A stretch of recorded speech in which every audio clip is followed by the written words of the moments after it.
Bhadrachalam Shri Seetharama chamber of commerce సర్వసభ్య సమావేశం ఆదివారం భద్రాచలంలోని శ్రీ వాసవి ఆర్య వైశ్య కళ్యాణ మండపంలో వర్తక వ్యాపార ప్రముఖుల సమక్షంలో జరిగింది. సమావేశంలో ఛాంబర్ భవిష్యత్ కార్యాచరణ, సభ్యత్వ నమోదు, రాబోయే ఎన్నికల నిర్వహణపై కీలక అంశాలను చర్చించారు.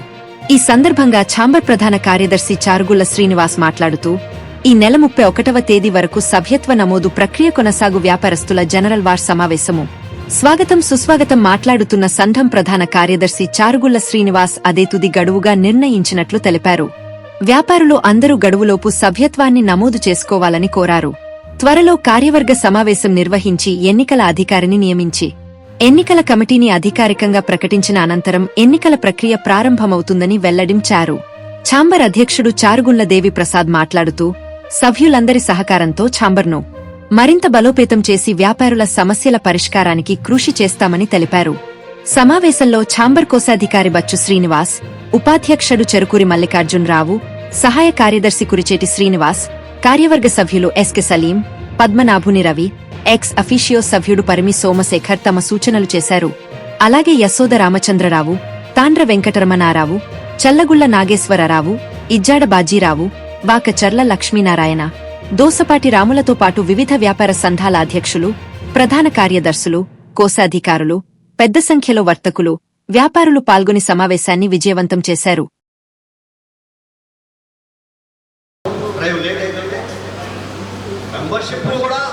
మల్లికార్జున గారు, మన సలీం గారు, రవికుమార్ గారు ఒక మీటింగ్ పెట్టారు. ఆ మీటింగ్లో ఆ యొక్క మీటింగ్ అటెండ్ అయినటువంటి అధ్యక్ష ప్రధాన కార్యదర్శి కోశాధికారులు సుమారుగా ఒక 10 అసోసియేషన్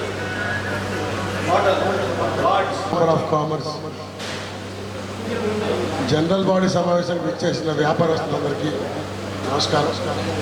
ఈ రోజున భద్రాచలంలో ఛాంబర్ ఆఫ్ కామర్స్ అనే ఒక వేదిక కరువై దాన్ని ముందుకు తీసుకెళ్ళాలి అన్న ఒక ఆలోచనతో మేము ఒక కమిటీగా ఏర్పడి దాన్ని ఒక రిజిస్ట్రేషన్ చేసి దాన్ని ముందుకు తీసుకెళ్ళడానికి ప్రయత్నం చేసుకుంటూ వస్తున్నాం.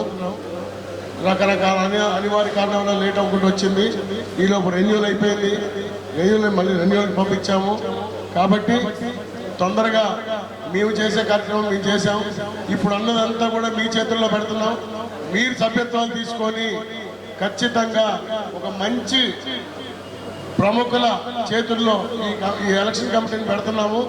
ఇప్పుడు మీ అందరం కూడా ఈ ఎలక్షన్ కమిటీకి అప్పచెప్పి అడ్హాక్ కమిటీకి అప్పచెప్పి మేమందరం కూడా తప్పుకుందామన్న ఉద్దేశంతోనే ఈ జనరల్ బాడీ మీటింగ్లో ఇది పెట్టడం జరిగింది. 2016లో ఆ రోజుల్లో ఇదే ఆరో సత్రంలో భాస్కరన్ సార్ ఐపీఎస్ వారి ఆధ్వర్యంలో ఎన్నికల షెడ్యూల్ని ప్రకటించగా బాబ్జీ గారు పేరుబద్ద మా టీం ఏదైతే ఉందో వితిన్ 45 to 50 డేస్లో ఎలక్షన్స్ పెట్టడం జరిగిపోయింది. అప్పటి నుంచి 8 years అదే బాడీ కంటిన్యూ అయింది. దాని తర్వాత మేమందరం అడా కమిటీ వేసుకొని ఒక 12 మంది దాన్ని ముందు తీసుకెళ్ళాలని ముందుకెళ్ళాం. దాంట్లో 7 Seetharama chamber of commerce build అయింది. ఈ 18 నెలల్లో మేము మీటింగ్స్ సీనియర్లు చెప్పినట్టు మీటింగ్స్ పెట్టుకున్నాము, ముందుకు తీసుకెళ్తున్నాం. కానీ సభ్యత్వాలు ఏదైతే ఉన్నాయో 500 సభ్యత్వాలు అవుట్ రేట్గా క్యాష్ అది రవి దగ్గర ఉన్నాయి, మా దగ్గరే ఉన్నాయి.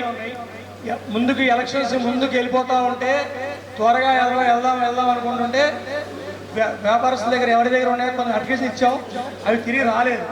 దానివల్ల డిలే అయింది.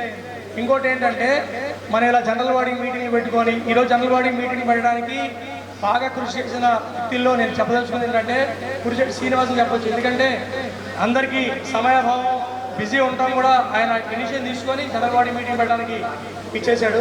వాళ్ళకి ప్రత్యేక థ్యాంక్స్. ఇప్పుడు నేను చెప్పేది ఒకటే, పెద్ద మనుషులు అందరూ వచ్చారు. తాండ్రమణ గారు, యశోదరామరావు గారు, బాబ్జీ గారు అందరూ ఉన్నారు పెద్దోళ్ళు.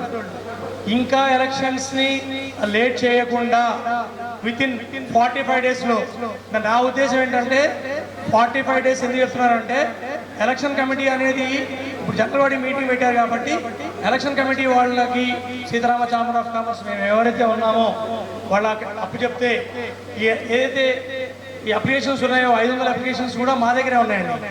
ఎలక్షన్ కమిటీ వేసుకొని ఎలక్షన్ కమిటీ ఎన్ని వచ్చినాయో చూసుకొని దాని ప్రకారం ఎలక్షన్ కమిటీ డేట్ డిక్లేర్ చేస్తుంది. బాగుంటుందంటే ఫస్ట్ ఇప్పుడు మీరు డిసైడ్ చేయాల్సింది సభ్యత్వానికి లాస్ట్ డేట్ డిసైడ్ చేయాలి. అప్పటి వరకు ఈ కమిటీ ఇలాగే ఉంటుంది. ఈ కమిటీ ఆధ్వర్యంలోనే సభ్యత్వాలు తీసుకోవడం జరుగుతుంది. సభ్యత్వాల డేట్ అయిపోయిన తర్వాత మా కమిటీ మొత్తం రిజైన్ చేస్తాము.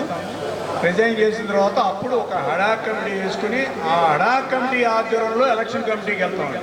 ముందర డైరెక్ట్గా ఎలక్షన్ కమిటీ వేయడానికి లేదు. ధన్యవాదాలు. నేను తెలంగాణ ఎన్జిఓ సంఘానికి యూనిట్ ప్రెసిడెంట్గా, జిల్లా ప్రెసిడెంట్గా అనేక 20 సంవత్సరాలు ప్రెసిడెంట్గా ఉన్నాను. అన్ని ఎలక్షన్స్లో గెలిచాను. ఎలక్షన్ ప్రొసీజర్ ఏంటంటే ఫస్ట్ సభ్యత్వాలకి కట్ ఆఫ్ డేట్ పెట్టుకోవాలి.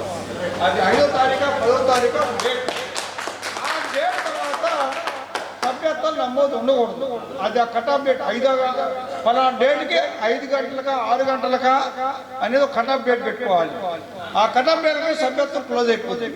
సభ్యత్వం అయిపోయినాక అర్హత కమిటీగా ఎలక్షన్ కమిటీ చేస్తారు. ఎలక్షన్ ఆఫీసర్ వేసుకున్నాక ఎలక్షన్ ఆఫీసర్లో ఒక 2-3 ఎలక్షన్ ఆఫీసర్ వేసుకొని ఆ ఎలక్షన్ ఆఫీసర్ డేట్ డిక్లేర్ చేస్తాడు. ఆ డేట్ డిక్లేర్ చేసినాక ఆ దాంట్లో నామినేషన్ స్వీకరణ, నామినేషన్ విత్డ్రాసు, నామినేషన్ వేయడానికి ఫీజు, ఆ సిస్టమ్ ఉంటుంది. దీంట్లో డిస్కస్ ఏం అవసరంలా, దీని గురించి పెద్ద చర్చ కూడా అవసరంలా. మీరే ఒక ఎలక్షన్ ఆఫీసర్స్ని అదర్ దాని డిపార్ట్మెంట్ ఛాంబర్ ఆఫ్ కామర్స్ బయట వాళ్ళు కూడా వేసుకోవచ్చు ఎలక్షన్ ఆఫీసర్గా. అలాగే ఇక్కడ అందరికీ కూడా ఎలక్షన్ జరగదు అన్నటువంటి ఒక ఇంటిమేషన్ బయటకు వచ్చింది. ఆ ఇంటిమేషన్ బయటకు రావడం వల్ల కొంతమంది వ్యాపారస్తులు సభ్యత్వం కట్టాలా వద్దా అన్నటువంటి ఒక సందిగ్ధంలో పడ్డారు. ఒక కారణం. రెండో కారణం ఏంటంటే ఇందాక చారుగొల శ్రీనివాస్ గారు చెప్పారు, లాస్ట్ ఇయర్ 1058 సభ్యత్వాలు అయినాయి. అందులో 600, 300 2 వ్యక్తులు కట్టారు. ఇంకొక 200 పారదర్శకంగా వాళ్ళు వచ్చి కట్టారు. ఇది రెండో కారణం. ఈ సంవత్సరం కూడా కొంతమంది వ్యాపారస్తులు ఏమంటున్నారంటే డబ్బులు కట్టి పోటీ చేసి డబ్బులు కట్టేవాళ్ళు ఎవరైతే ఉన్నారో మేము డబ్బులు కడతామని చెప్పని అంటున్నారు. అయితే ఇక్కడ మా సీతారామ ఛాంబర్ ఆఫ్ కామర్స్కి సంబంధించినటువంటి ఒక చిన్న మన సీతారామ ఛాంబర్ ఆఫ్ కామర్స్ నుంచి ఒక చిన్న తప్పుదం జరిగింది.